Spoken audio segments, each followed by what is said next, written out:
It's 2015 and welcome to the opening night of In the Heart of the Sea here at the lovely Dendy at Newtown. What? No, Craig, you did that old shtick last year, remember? People don't want to hear those old jokes. Like you said, it's 2015. Can we have something fresh? How about just, where are we? What are we really here for? We're here for the opening night of Transylvania. No, all right, fine, I won't say that.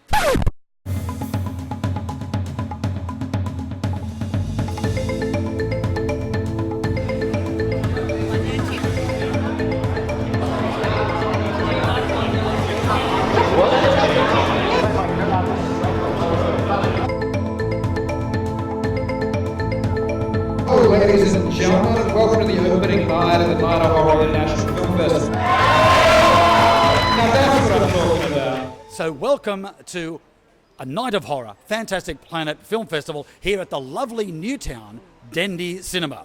We're here for the ninth year running. I know. It's amazing. Where's the time gone? And we have so many films. This is the showcase, ladies and gentlemen, of films for the horror and science fiction genre. Primarily horror, because it's been doing horror for 9 years. Dr. Dean Bertram has been putting this together, dragging things out of various crypts. He's a doctor? There you go. Dragging things out of Dr. crypts. Dean Bertram? He is. He's a doctor. Wow. Yeah. And he's been dragging stuff out of crypts. I've already said that. He has. Dragging stuff out of crypts to put onto the screen and then showing it to people.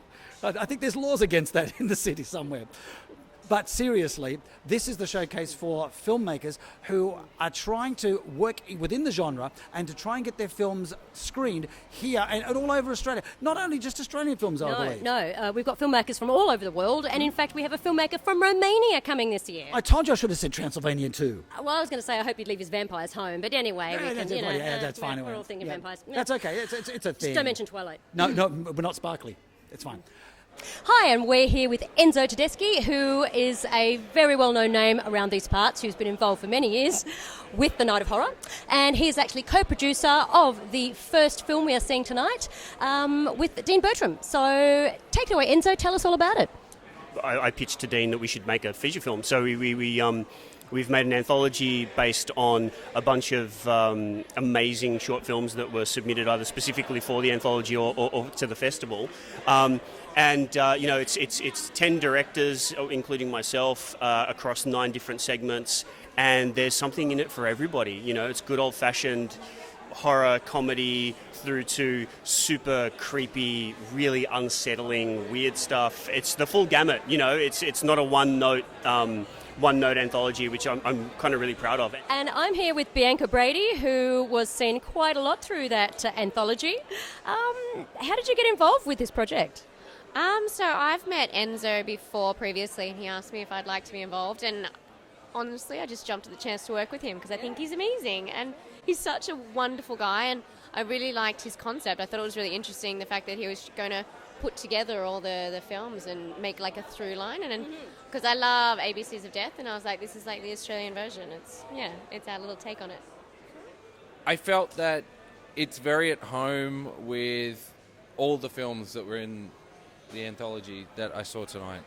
It was quite a tense thriller, I would say. Yeah, as opposed to some of the others were less on the tense but more on the blood, and I think it balances each other out, and I'm very proud that it had found a home here, because there's nothing worse than having a film go to festivals and then it ends up on YouTube or Vimeo and it just stays there. Yeah. So I think it's kind of cool that it's found a home with all these other films that have done the festival circuit or haven't yet been discovered.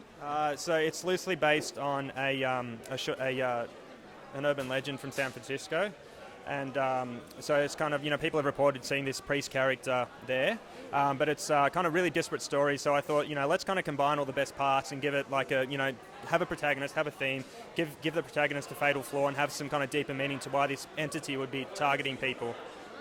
It was really very scary. I would never want to catch that train. I'll tell you what. How was it to film it as the lead actress in the short? Not quite so scary under the bright lights, but Goran was a fantastic director. He just kept things simple and black and white, and yeah, it was really fun to film. I'll tell you what, that priest, though, I'm not going to get that face out of my head tonight. I don't want to go to sleep. Look, just he's a really nice guy, David McRae. So maybe look up his, a picture of him smiling. That might kind of alleviate your fear. My candid opinion of the entire thing was it was way, way beyond what I thought I was going to be watching. Is that a good thing or a bad thing? A really good thing. Oh, good. Really good thing. Why was it a good? What was so good about it? Production value, attention to odd detail. So it was harking back to shit that makes me scared when I'm a small child. Oh, that's good. Well, that could be a good or bad thing. That's the definition of horror. Did it reopen some healable wounds? Some wounds. Yeah. Yeah, some wounds. Yeah, it did actually. Yeah. Yeah, I think it's tough putting short films together because without a strong narrative for the whole duration, it's an interesting experience. But I think people are so used to watching clips on YouTube now, and I kind of like the way how they actually kind of flowed into each other, and it wasn't stop-start with the credits and stuff. I think it kept the energy level up.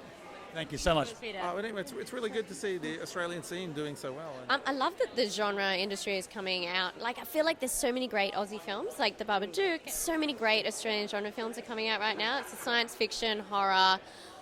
It's really good, and I feel like we're telling really fun stories now. Like, yes, I think we've got personality, and we're being silly, and we're being jokey, and there's a lot of Australian humour coming out as well. There was a really funny one in there with the plastic surgery, wasn't there? And I loved the morgue one. It was killing me. Yeah, exactly. Yeah. And great roles for women as well, even if they're dead. I feel like there was so many great roles for women actually in that film. Like, there was so many strong female leads, which is what we want more of as well. We want more female writers, directors, producers. Well, I'm here with Rebecca and Claire, producer or co-producer and director and writer, respectively, of one of the funniest ones we saw tonight, Undone. Where did you come up with the idea? I watched far too many documentaries about cosmetic surgery and just got obsessed with the way they talked.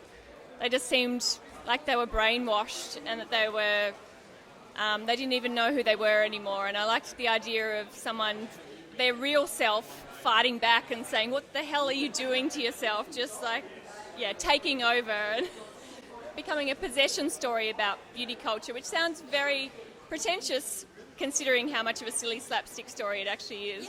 Okay, it sounds really serious, but it so wasn't, and it got such a great reaction from the audience, I have to say. Yeah, the challenge was obviously the physical transformation, and as probably a lot of these films were made on a very tiny budget, so trying to realise that transformation was a stretch. Was a stretch. So all you need to do is bring yourself down to the lovely Dendy. Tickets are on sale and are available for all sessions right now, and it's going to be here from tonight all the way through till December the 6th. 10 days. That's right, 10 blood-soaked, robot-filled, Twilight Zone-ish days where you can come and see films you wouldn't really see anywhere else, not even on YouTube. And get scared out of your seat.